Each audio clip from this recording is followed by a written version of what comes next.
Do you know that the distortion effect is achieved by warping the UV map? Just by scrolling what's called the UV, you can create a powerful energy ray like the one in Overwatch.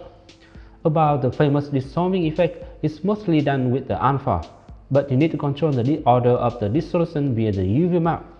The common thing between those effects are the UV map, one of the most important and popular elements used in shaders. In some effects, manipulating the UV map is actually 90% of the work.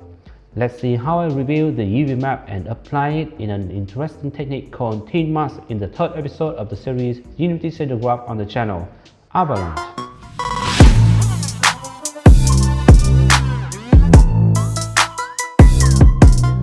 In the first part of this series, we'll talk about the PBR textures. Those images are applied on the surface of a 3D mask thanks to UV. In order to paint a texture for a 3D mask, an artist has to rip off the mask into smaller pieces and unfold them on a flat surface. A blank texture could be put on top of this unfolded mask so that the texture painter can start doing his work. The unfolded mask acts as a guidance overlay to help the artist know which part of the 3D model he's painting on. While being unfolded, each vertex is pinned to a position of the texture. That position is called UV coordinate, and that process is called UV unwrapping or UV unfolding. After that, when the texture is painted, the mask could be folded back to its original form so that texture could be wrapped around the mask while maintaining the UV constraints. Those UV coordinates are stored in the mask file with the name UV map. UV unwrapping is one of the most basic tasks in 3D modeling, but it is also very hard to do it efficiently. It is out of the scope of this video, so we'll ignore it for now. If you have any cool tips and tricks on unwrapping the UV, please share some of them with us in the comment section below.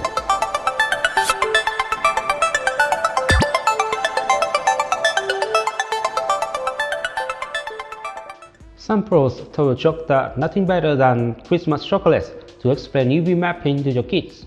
There are some softwares letting you paint directly on the surface of the 3D model, such as Mari, Substance Painter, or 3D Code. In fact, while you are painting on the 3D model, the result is projected automatically to some 2D textures, and the softwares update the textures immediately to help you preview the results.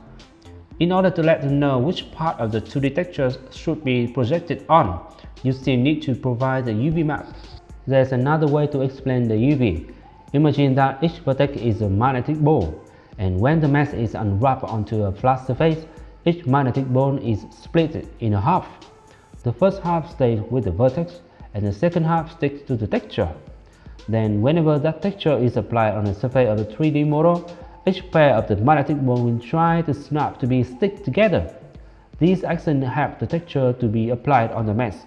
I love this way of explaining the UV coordinates, since it's very easy to relate another fact that each pair of the magnetic ball is always stick together, even when the mask is animated or deformed.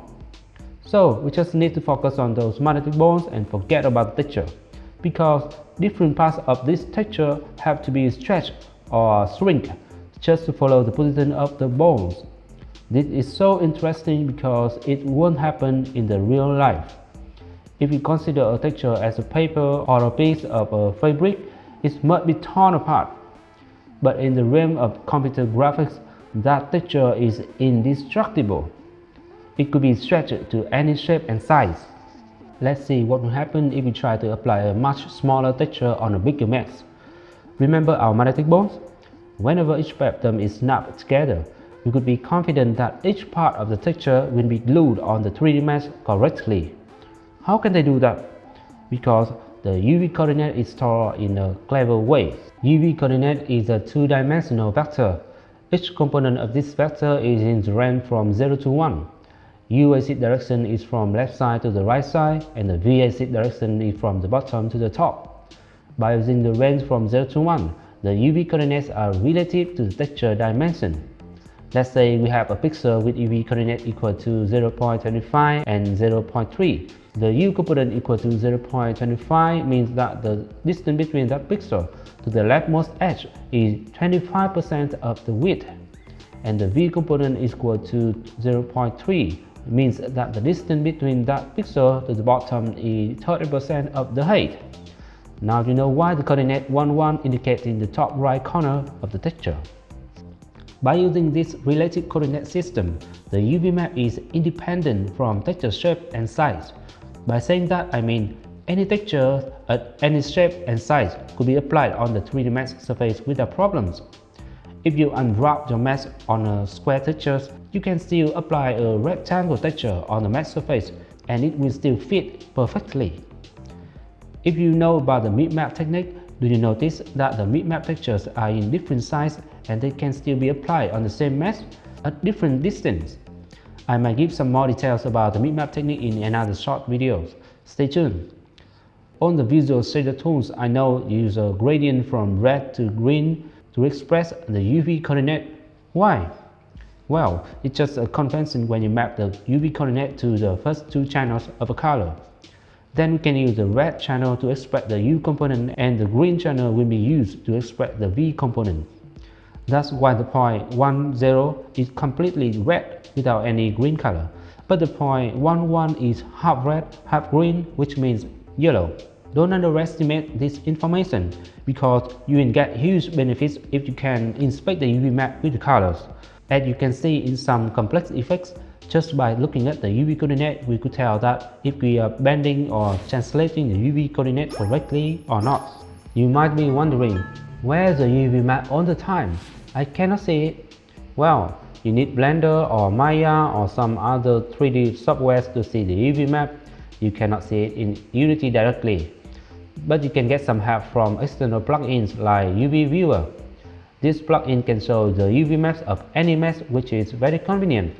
In order to get this plugin, you can click the link in the description part and follow the instruction.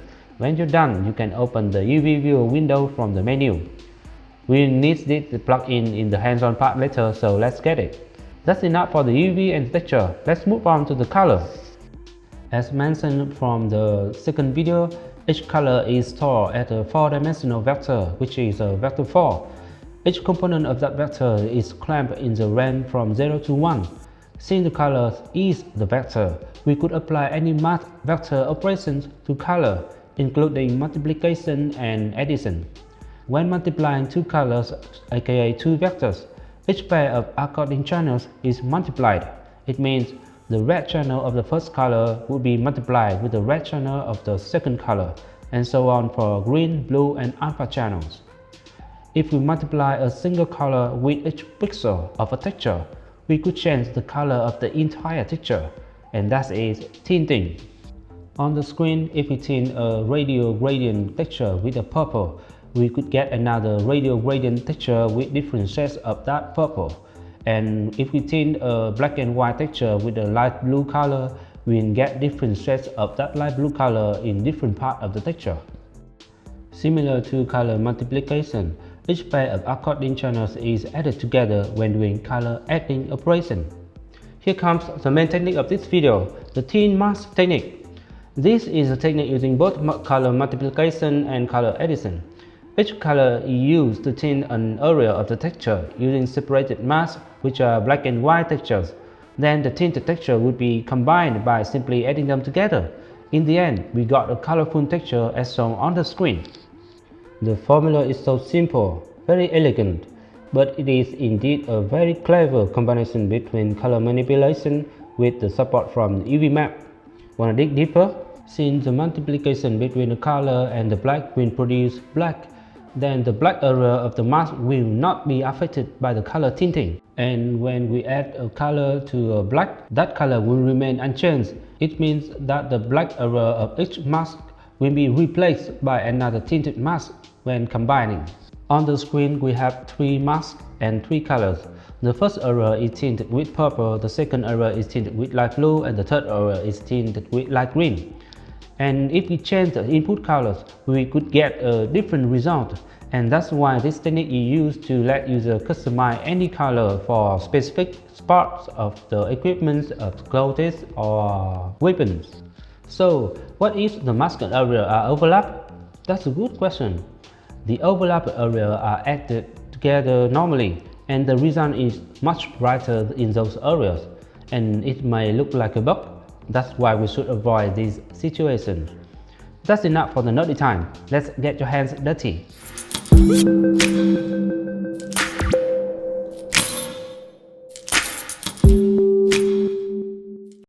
In this post, we will create a shader letting us customize the colors in different parts of a dagger.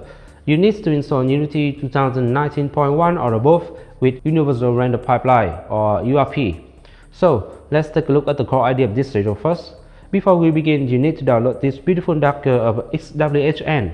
There are 3D masks and a texture packet inside, and that's more than enough for us to play with. We will try to divide the textures into 4 areas to tint with 4 different colors, then edit them later. The blade part, the glyph part, and the gem at the bottom of the dagger will be tinted with the first 3 colors. The rest, which is not in any mentioned part, would use the original Albedo, tinted with the 4th color. You might be wondering how could we detect which areas is the blade, which one is the glyph, or blah blah blah, and the answer is we will use the UV map with support from a checkerboard texture. On the right side, the dagger is rendered with a checkerboard texture, and I use a custom script to draw a wireframe on top for better visualization here. And by using the UV viewer tool mentioned earlier, with that checkerboard texture as the background, we could easily detect areas. Note that my checkerboard textures had 4 color-coded regions, and each cell has a coordinate like C4 or F6 or etc. to help you check the UV map. And the result is the blade part is marked up with a pink border, the glyph part is marked up with a green border, and the gem part is marked up with a yellow border. The rest is not marked. Note that you don't have to be extremely precise when dividing areas, because only the part under the wireframe is mapped to the mesh. The other parts will be discarded. In order to double check if your division is correct or not, you can quickly create a texture with 4 different colors filled in 4 areas. By setting that texture as the main albedo of the dagger, we can easily review your division, since each area is marked with a distinct color. If the default material is your best friend, you might notice that there's color slot next to the albedo property already. It means that we could tint the entire albedo with a color. So if we split the mask into 4 submasks and each part is a separated default material, we could easily achieve the same effect without creating any extra shader. It's true. So why should we do this? Because there's many advantages in having one material in comparison to 4. Firstly, our material could have a set of 4 colors together to act like a preset. It is much more convenient than having 4 separated materials with a tint color in each. How about having 5 presets by exact 5 materials? It sounds much better than having 20 materials. Of course, the total file size is smaller as well. For senior game developers, you must have heard about the batching already. When rendering many objects in a scene, different ones with the same material would be drawn together in a batch. This technique has reduced the draw count and thus increased the performance of the game significantly. If you utilize the material property block to set different values to the same material, you could take this to another higher level. Awesome! Last but not least, the mask could be changed dynamically during runtime. This is not quite possible when splitting into 4 submasks to use 4 materials. What if we want to tint different color for each glyph instead of having the same color for all 3 glyphs of the dagger? What if we want to paint more than 1 color into the blade part? This is all possible just by changing the masks. Moreover, you're of course not the first one doing this. Warframe did this beautifully for letting players customize outfit colors of the character. You could do similar thing in Mass Effect Andromeda and other blockbuster. It could be used to customize the buildings as well, not just the character, like what Factorio did to indicate which players owns which buildings.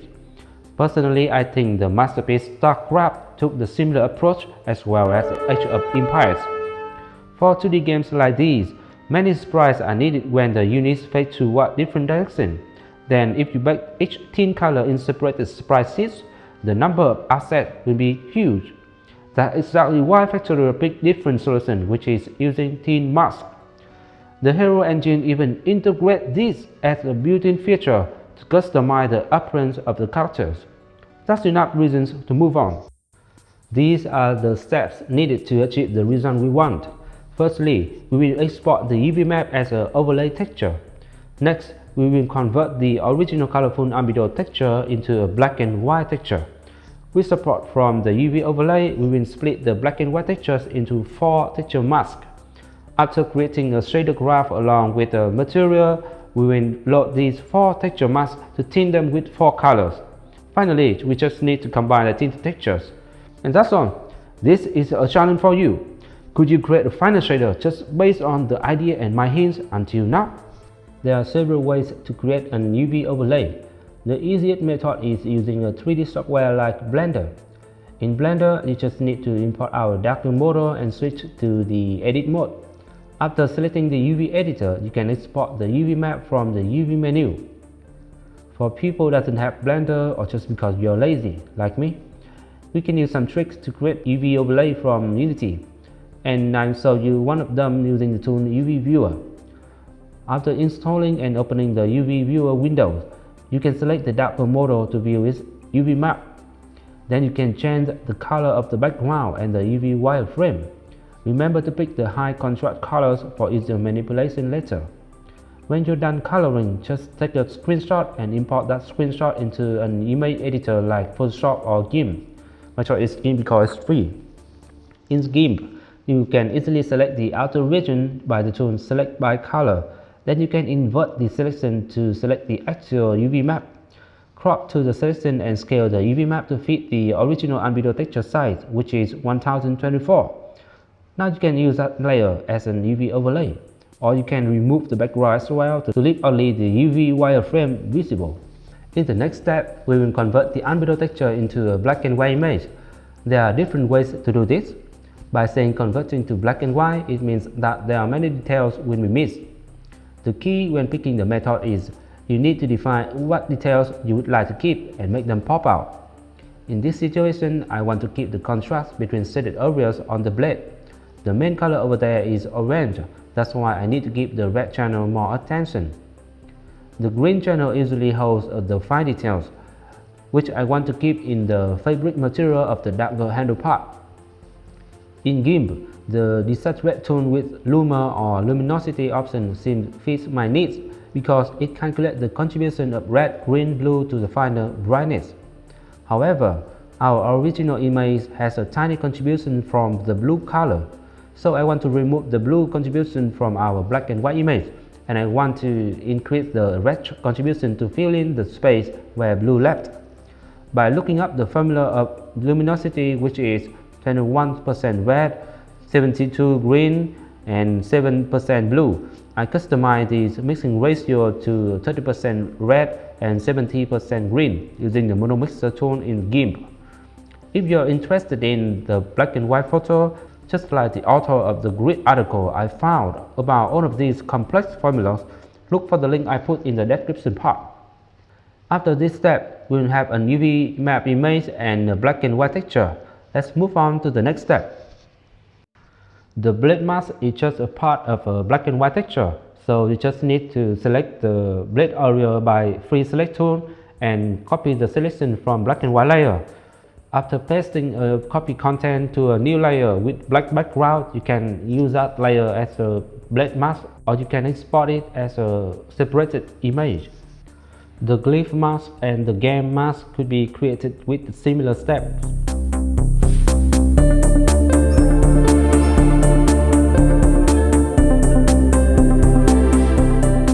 For the rest mask, we just simply map what's not in 3 layers above.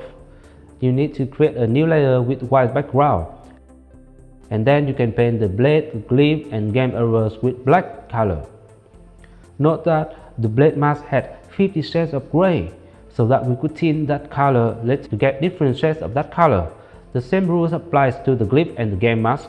However, for area masked by the rest mask, they are blended between the original Albedo and another color, so it must contain only 2 colors, black and white, nothing in between. The white area is what would be tinted, and the black area is what would be discarded because it is tinted by other masks already. There's no gray in the rest mask. The next two steps is creating a shader graph and a material. These steps have been described very carefully in the previous video, so I just walk through this very quickly. Please note that we will use an unlit shader this time instead of PBR. And after creating a material associated with the new shader graph, any changes of the shader graph from the next steps could be observed directly on the scene. Now it's time to work with the shader graph actually. In the last episode, I've introduced a super convenient subgraph to quickly load the textures. But this time, you will learn how to load the texture yourself for your own further experiments in the future. A texture must be loaded or sampled in order to be used in the shader. We do that by sample texture 2D node. Just create that node in the shader graph and set the texture you want to sample in the texture part. If everything is good, you should see a texture in the preview section of the node. Repeat the same process to load all the 4 masks.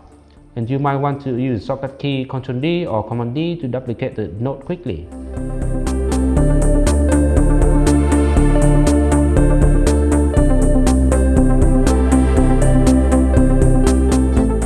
The next step is tinting color for each mask, and the first one is the blade mask.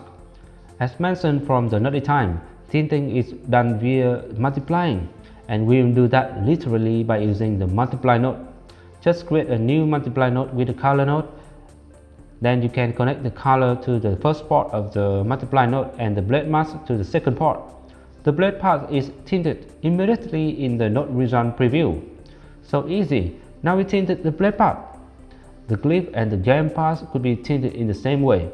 You can also select several nodes to duplicate at the same time.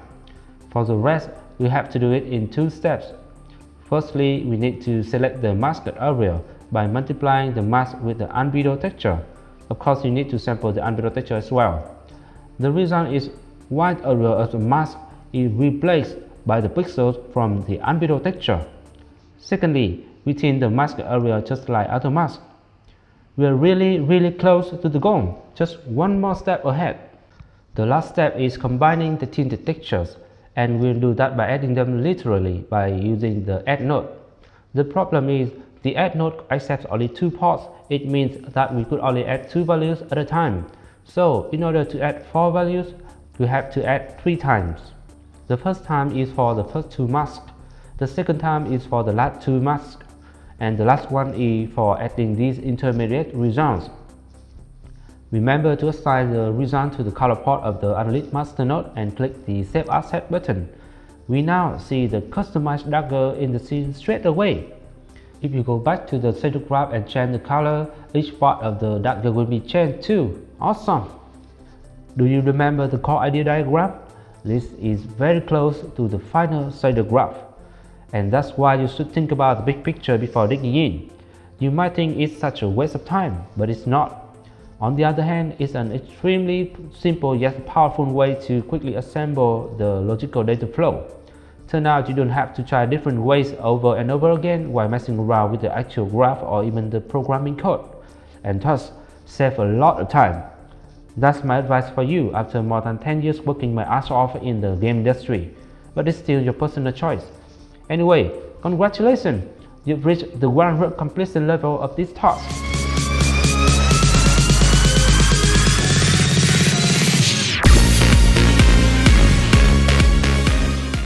The colors and the mask textures are fixed inside the shader graph. Let's make them customizable by using the Blackboard. The Blackboard was already described in the last episode, so I will go through the steps really quickly. Just select all the 4 colors and the 5 textures to convert them to properties. After sorting and renaming them, you can pick any colors for each part in the inspector without touching the shader graph. I did the same thing for the glow effect before, and this is not a coincidence. Exposing properties is crucial when adding reuse value to your shader. See, just a small step further and you have reached the 110% completion level of this task.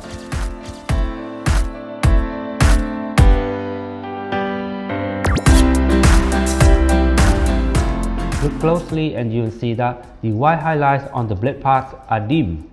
They should be bright, but they are tinted with the other part of the blade. Remember the color multiplication? It always produces darker color. In order to bring the highlights back, The only way is creating a separate mask to isolate the highlights. Go back to GIMP and use the fuzzy select tool to select the highlight part. This tool helps you to select nearby pixels with similar colors. It will be easier to work with the original Albedo texture because there are more colors to tell the difference between pixels. You can even use only the blue or the green channel for more precise selection. Since the highlight part is isolated and exported as a separated mask, the blade mask must be updated as well to adjust the overlapping pixels. And we'll do that by moving the highlight layers on top of the blade layer and set the blend mode of the highlight layers as subtract, so that the alpha is taken into account when combining these two layers later in Unity. Now we have 5 masks. Later we'll do some cool tricks which are limited to 4 masks. The glyph and the game area of the blade are usually tinted with the same color, and that's why I combine them into a single mask and keep the number of masks at 4. Go back to the Unity and replace the game mask with the new highlight mask. And the reason is we can control the highlights completely. We can even turn the highlight parts into the shadow parts. Excellent! You've reached the 125% completion level of this task.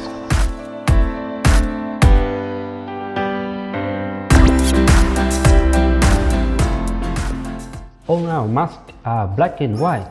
For those images, all the 3 channels, red, green and blue, share the same value for every pixel. What a waste! Why wasting memory just to store multiple copies of the same value when we could use just a single channel to store those values? That's exactly why I would use this Unity channel packer tool to pack each mask texture into a channel. If you want, you can do this in Photoshop or GIMP easily, but my choice is using a Unity plugin to make changes quicker. The link to this tool is in the description part. You can find the guide to install and use this tool there. Note that this plugin is not packaged in a Unity package like the popular ones, so you might need to learn a new way of importing a plugin. If you need help setting up this plugin, leave a comment below and I'll be right there to support. This is how we pack the texture in this video. Open the channel packer window from the menu bar. Click the plus button to add the texture. Repeat this step 3 times to add all our 4 masks. It's time to decide which texture should be packed into which channel. On the left side, we can select which channel of the original texture will be used. Since our masks are all black and white, you can pick any channel among red, green or blue. This selected channel will be packed in a single channel of the target texture, and we will pick that target channel from the drop-downs on the right side of the window. In this case, I will pack the blade mask in the red channel, the game and glyph mask will go to the green channel, the highlight mask will go to the blue channel, and the last one will be packed in the alpha channel. You can check your setup by the preview image below. Previously, we had to combine textures. Now you get it? There's only 4 channels in the output texture, so we need to limit the number of input textures at 4. Let's export the packet texture. Remember to use a PNG format or the alpha channel will be ignored. And I will need the texture at 2K resolution. Now, come back to the shader graph. We only need to sample 1 mask instead of 4. This is a huge boost, both in terms of memory and CPU. Instead of using output ports from 4 textures before, we just need to use 4 channel ports from the single texture. The multiplication and addition part remain unchanged. Great! Do you realize that I did change the names of tint colors? Because we won't start using this shader for just this dagger. This shader could be used for any model. That's why I set the completion level at 200. And don't forget to arrange, group and add sticky notes to the graph. Now let's take a look at the final graph.